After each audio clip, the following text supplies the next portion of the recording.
కేరళలోని కన్నూరులో ఘోర ప్రమాదం జరిగింది. రెండు ఫ్లైఓవర్ల మధ్య గ్యాప్లో ఓ కారు పడిపోయింది. దీంతో ఆ కారు అందులో ఇరుక్కుపోయింది.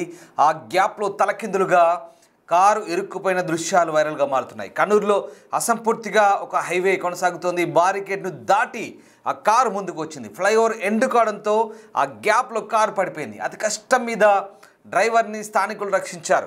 స్వల్ప గాయాలతో డ్రైవర్ బయటపడ్డాడు. ప్రమాదం జరిగిన తీరును చూసేందుకు భారీ ఎత్తున జనం రావడంతో ట్రాఫిక్ జామ్ అయింది. అదిగో మీరు చూస్తున్న దృశ్యాలు కేరళలోని ఓ ఫ్లైఓవర్ సంబంధించిన నిర్మాణం కొనసాగుతుండగా సరిగ్గా ఫ్లైఓవర్ ఎండ్ అవుతున్న క్రమంలో అక్కడే ఓ కారు ఇరుక్కుపోయింది.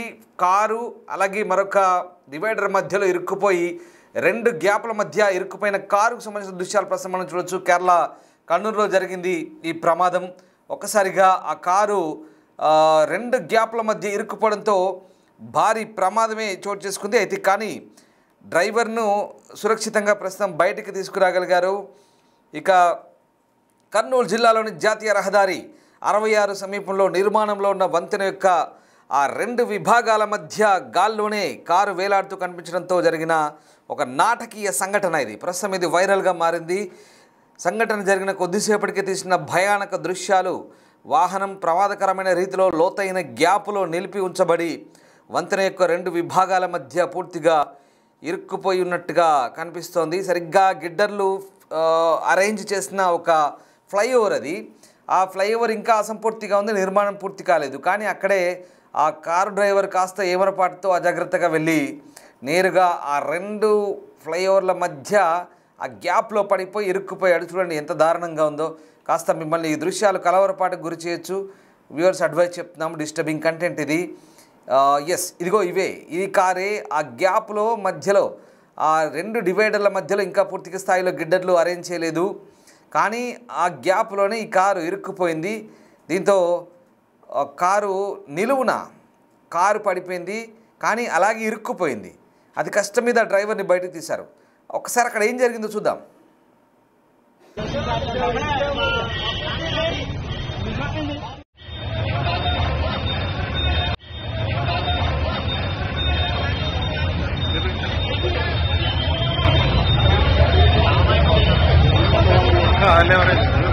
బోధం పంట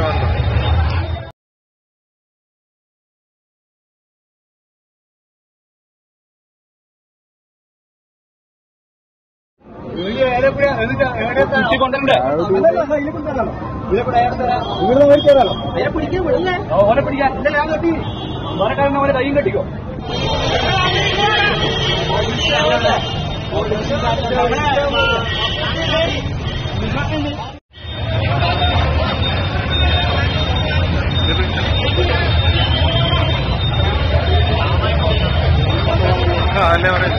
ഏതൊരു ബോധം വേണ്ട വന്നു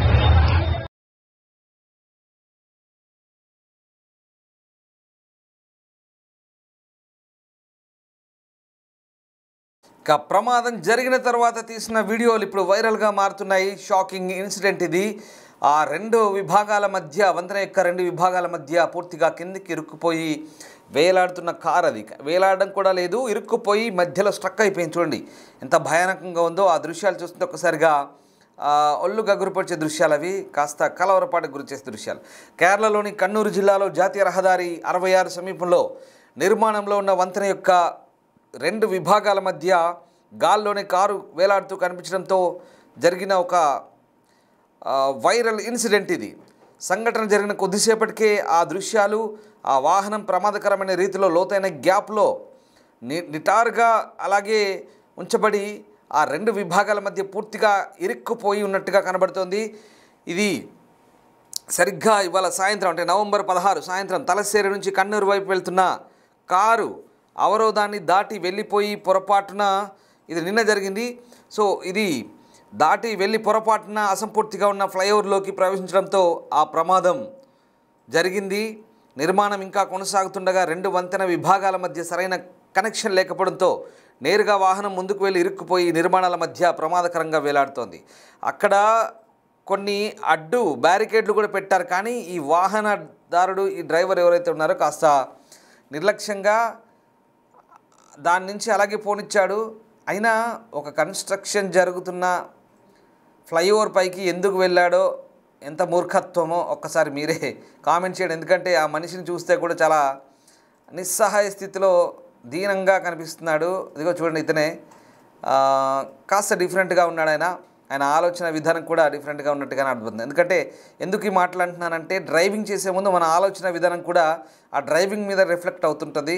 సో మహానుభావుడు మరి ఏం ఆలోచించుకుంటూ వెళ్తున్నాడో తెలియదు, కానీ సరిగ్గా 2 గ్యాప్ల మధ్య ఇరుక్కుపోయాడు గట్టిగా. అతన్ని బయటకు తీయడానికి కూడా నానా తంటాలు పడాల్సి వచ్చింది. ఇదిగో ఈ వ్యక్తే అందులోంచి బయటికి తీశాక కాస్త అనీజీగా నవ్వుతూ అలా బయటికి వస్తున్నాడు. చూడండి ఏ రకంగా ఆయన ఎక్స్ప్రెషన్స్ ఉన్నాయో. ఇంకా నయ్యం చావు తప్పి కన్ను లొట్టబోయినట్టుగా మనోడు బయటపడ్డాడు. మొత్తం మీద కేరళ పోలీసు అతని క్షేమంగా బయటికి తీయగలిగారు. ఇది నిన్న సాయంత్రం తలసేరు నుంచి కన్నూరు వెళ్తున్న కారు. ఇది ఆ బ్యారికేడ్లను దాటి, మధ్యలో పెట్టిన బ్యారికేడ్లను దాటి పొరపాటున కంప్లీట్గా పూర్తి కాలేదు, ఇంకా అది అసంపూర్తిగా ఉన్నటువంటి ఆ ఫ్లైఓవర్లోకి ప్రవేశించడం ఈ ప్రమాదం జరిగింది. అందులో ఇరుక్కుపోయాడు. దీంతో ఈ ప్రమాదం చోటు చేసుకుంది. అక్కడ సరిగ్గా తలస్సేరిలో కారు ముందుకు వంగడంతో హెచ్చరిక బారికేడ్ను కూడా పట్టించుకోకుండా ఉన్న డ్రైవర్ వెంటనే ప్రమాదాన్ని గ్రహించినట్టుగా ప్రత్యక్ష సాక్షులు చెప్తున్నారు. అదృష్టవశాత్తు వాహనం మరింత జారిపోయేలోపు అతడు ఎటువంటి పెద్ద గాయాలు లేకుండా తప్పించుకోగలిగాడు. అక్కడ ప్రమాద హెచ్చరిక బోర్డులున్నా కూడా ఆ మనిషి పట్టించుకోకుండా డ్రైవర్ వెంటనే అక్కడి నుంచి దాన్ని ముందుకే పోనిచ్చినట్టుగా మనకు అర్థమవుతుంది. దీంతో ఈ ప్రమాదం జరిగినట్టుగా మనకు క్లియర్గా తెలుస్తుంది. అంటే అతని నిర్లక్ష్యం చాలా క్లియర్గా కనిపిస్తుంది మనకు. సో ఈ దిగ్భ్రాంతికరమైన దృశ్యాన్ని చూసిన తర్వాత స్థానిక అధికారులు కానీ అక్కడ నివాసితులు కానీ సంఘటనా స్థలానికి చేరుకున్నారు.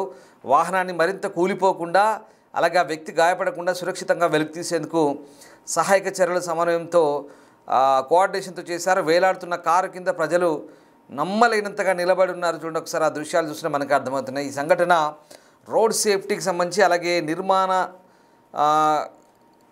ఏవైతే నిర్మాణ దశలో ఉన్న కట్టడాలు ఉంటాయో వాటి చుట్టూ బ్యారికేడ్ల దృశ్యమానత, అంటే బ్యారికేడ్ల విజిబిలిటీ ఎంత ఉంది, మనకు కనబడుతున్నాయా లేవా, నిజంగా కనబడేటట్టు పెడుతున్నారా అనేది లేదా అనేది తీవ్ర ఆందోళన కలిగిస్తున్న అంశం. చాలామంది సోషల్ మీడియాలో ఒక వాహనం ఆ వంతెన విభాగంలోకి ఎలా ప్రవేశించగలిగిందని ప్రశ్నిస్తున్నారు. ఇలాంటి విషాదకరమైన తప్పులు నివారించడానికి స్పష్టమైన సంకేతాలు, ఒక ప్రతిబింబించే గుర్తులు, బలమైన బ్యారికేడ్ను ఏర్పాటు చేయాలని అధికారులు కోరుతున్నారు. ఇక్కడ త్రుటిలో ప్రాణాలతో తప్పించుకున్నప్పటికీ ప్రమాదం ఆ రోడ్డు మూసివేయకపోవడం వల్ల జరిగే ప్రమాదాలు ఏ రకంగా అయితే ఉంటాయో, ముఖ్యంగా హైవేలపై జరిగే ప్రమాదాలకు సంబంధించి కఠిన పర్యవేక్షణ ఉండాలి. వాటి యొక్క ఇంపార్టెన్స్ ఏందనేది గుర్తు చేస్తుంది. ముఖ్యంగా ఇవన్నీ కూడా సాధారణంగా ఇలాంటి ఫ్లైఓవర్లు కట్టినప్పుడు, ఇప్పుడు ఈ ఘటన నిజంగా చూస్తుంటే కొంతమందికి అరే అలా పడిపోయాడేంటి అని, కొంతమంది అయ్యో ఎలా జరిగిందంటాడు, కొంతమంది అతని మొహం చూసిన తర్వాత నిజంగా ఏంటి ఇలా పడిపోయాడంటూ కొంతమంది నవ్వుకుంటారు కూడా ఆఫ్కోర్స్. కానీ ఇక్కడ ఏంటంటే ఈ ఘటన జరిగినప్పుడు సరే ఈ మనిషి నిజంగా అక్కడ హెచ్చరిక బోర్డులు ఉన్నా కూడా ఏమరపాటుగా వెళ్ళిపోయాడు అనుకుందాం. కానీ ఆ హెచ్చరిక బోర్డులు కేవలం ఇది కన్నూరుకే పరిమితం కాదు, ఈవెన్ తెలుగు రాష్ట్రాల్లో అయినా ఎక్కడైనా భారతదేశంలో ఇలాంటి నిర్మాణాలు జరుగుతున్నప్పుడు చాలా క్లియర్ కట్గా ఇండికేషన్స్ ఉండాలి. చాలా క్లియర్గా కాస్త మనుషులకి విజిబిలిటీ ఉండేలా, కనబడేలా హెచ్చరిక బోర్డులు అనేవి చాలా జాగ్రత్తగా స్పష్టంగా ఉండాల్సిన అవసరాన్ని మరొకసారి ఈ చర్చకు దారితీస్తుంది. చాలామంది నెటిజన్లు చర్చించుకుంటున్నారు. ఒక ఇన్సిడెంట్ జరిగినప్పుడు ట్విట్టర్లో హ్యాండిల్లోనో లేదా ఇన్స్టాలోనో రకరకాలుగా చర్చించుకుంటారు. అంటే ఎలా పడిపోయాడు అని ఒకరు, ఇలా జరగాల్సింది కాదని ఒకరు, ఇలా జాగ్రత్త చర్యలు తీసుకోవాలని ఒకరు, లేదా ఆ మనిషి కనీసం సోయిలో ఉన్నాడా లేదని ఒకరు, రకరకాల అభిప్రాయాలు వస్తుంటాయి ట్విట్టర్ చర్చ సందర్భంగా నెటిజన్లంతా కూడా. అలా జరుగుతున్నప్పుడు ఈ చర్చ పెద్దగా అవుతుంది. సో దీంతో ఏంటంటే ఈ రోడ్డు కన్స్ట్రక్షన్ జరుగుతున్నప్పుడు నిజంగా తీసుకోవాల్సిన సేఫ్టీ మెజర్మెంట్స్ ఏంటి, ఇట్లాంటివి జరగకుండా మళ్ళీ ఎలాంటి జాగ్రత్తలు వహించాలనేది ఇక్కడ చాలామంది అభిప్రాయాలు వ్యక్తం చేస్తూ ఉంటారు. నిజంగా జరుగుతుంది కూడా అదే చర్చ. ఎందుకంటే ఇలాంటి ఈ ఫ్లైఓవర్లు, వంతెన నిర్మాణాలు, పై వంతెన నిర్మాణాలు జరుగుతున్నప్పుడు ఆ రోడ్డు మూసివేయడం చాలా స్ట్రిక్ట్గా ఉండాలి. అంటే విషయం ఏంటంటే ఈ రోడ్డు అక్కడ సరే అతని తప్పిదం ఎంతవరకు ఉంది, నిజంగా ఏమరపాటే కావచ్చు, కానీ క్లియర్ కట్గా రోడ్డును ఎంతవరకు క్లోజ్ చేశారు, అసలు ఫస్ట్ ఫ్లైఓవర్ ఎట్లెక్కాడు, నిర్మాణం జరుగుతుంది, కన్స్ట్రక్షన్ జరుగుతున్న ఫ్లైఓవర్ని ఎట్లెక్కాడు అంటే అక్కడ దాకా ఓపెన్ ఉంది, తీరా డెడ్ ఎండ్కి వచ్చేసరికి అది కంప్లీట్గా ఇన్కంప్లీట్గా ఉంది కాబట్టి అక్కడ డెడ్ ఎండ్ మధ్యలో గ్యాప్ ఉంది, ఆ గ్యాప్ ఈ గ్యాప్ మధ్యలో సరిగ్గా ఇరుక్కుపోయాడు మనడు. సో అక్కడ దాకా వెళ్ళగలిగాడంటే ఇక్కడ నిర్లక్ష్యం, అధికారుల నిర్లక్ష్యం చాలా క్లియర్గా కనిపిస్తుంది. ఇక్కడ నిరోధించాలి స్టార్టింగ్లోనే. వీడు అసలు ఆ ఫ్లైఓవర్ ఎక్కకుండానే, ఇతను ఆ ఫ్లైఓవర్ ఎక్కకుండానే నిరోధించగలిగితే కంప్లీట్గా ఇది రోడ్ క్లోజ్ లేదా అండర్ కన్స్ట్రక్షన్ సమ్వాట్ ఏదో ఒకటి పెట్టాలి గట్టిగా. ఆ ఇండికేషన్స్ కానీ ఆ మెరుపులో ఏ ఉంటాయి కదా, రకరకాలుగా ఇండికేషన్స్ ఉంటాయి కదా, అవన్నీ ఖచ్చితంగా కళ్ళకు రిఫ్లెక్ట్ అయ్యేందుకు కొందరు ఏమరపాట్లు గమనించారు. ఒకడు ఈ మధ్య ఫోన్లు కూడా ఎక్కువ చూసుకుంటూ వెళ్తున్నారు, అలా వెళ్ళిపోతున్నారు. ఇప్పుడు నా భవిష్యత్ ఇదే జరుగుంటుంది. మనోడు ఇలా వెళ్ళిపోతూ సరిగ్గా వెళ్ళిపోయి చివరి దాకా వెళ్ళి ఇలా పడిపోయాడు, ఇలా పడిపోయాడు అంతే. అక్కడ ఏం లేదు. ఇంకా నయ్యం ఆ 2 ఫ్లైఓవర్ల మధ్య ఇరుక్కుపోయాడు. టైం బాగుంది, నౌకలు బాకీ ఉన్నాయంటారు కదా, అది పరిస్థితి. లేదంటే ఇంకా ప్రమాద తీవ్రత పెరిగేదంటే అర్థం చేసుకోండి ఏం జరిగేదో. సో అది పరిస్థితి. ఎక్కడైనా కూడా కాస్త ఏమరపాటు, కాస్త నిర్లక్ష్యం మనిషి ప్రమాదాలకు కారణంగా మారుతుంది. ఇక్కడ అధికారుల తప్పిదం కూడా కనబడుతుంది. సో దాని మీద నెటిజన్లు కూడా ఒక చర్చిస్తున్నారు. ఇది అధికారుల తప్పిదం కూడా ఉంది. ఇక్కడనే కాదు, భారతదేశంలో ఎక్కడైనా సరే ఇది ముఖ్యంగా హైవేల మీద ఇలాంటి ఫ్లైఓవర్ల నిర్మాణం జరుగుతున్నప్పుడు ఇతను కాదు చీకట్లో ఇంకొక 4 పడిపోతుండొచ్చు. చాలా జరుగుతుంటాయి. మన దగ్గర కూడా రోడ్ల రిపేర్ అవుతున్నప్పుడు పెద్ద గోతులు తీసి పెడతారు. చాలామంది తెలియక పోయి సరిగ్గా గోతులో పడిపోతారు రాత్రి అంతా కూడా. తెల్లారేసరికి ఎవరికో యాక్సిడెంట్, కాలో చేయో ఇరగడం, లేకుండా ఇంకేదో జరగడం, చాలా దారుణాలు జరుగుతుంటాయి. ఇలాంటివి జరుగుతున్నప్పుడు ఖచ్చితంగా ఆ ప్రాంతాన్ని మూసివేయడమో లేదా ఇండికేషన్లు పెట్టడమో, రోడ్ డైవర్షన్ సంథింగ్ చేయాల్సి ఉంటుంది. సో ఇక్కడ జరిగింది కూడా అదే. ఇక్కడ కొత్త ఏం కాదు, ఇది వింతేం కాదు. సో ఇది కేరళ కన్నూరులో జరిగింది ఘటన.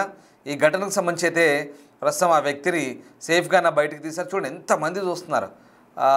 కానీ ఇది హైవే మీద జరిగింది కాబట్టి ఇవన్నీ కూడా ఇప్పుడు ఇవాళ రేపు ఏమవుతుందంటే అన్నీ కూడా ఫిల్మింగ్ చేసి వీడియోలు తీసి సోషల్ మీడియాలో పెడుతున్నారు కాబట్టి వైరల్ అవుతున్నాయి. ఇవన్నీ కూడా మనకి ఇప్పుడు మన అవగాహనకు వస్తున్నాయి.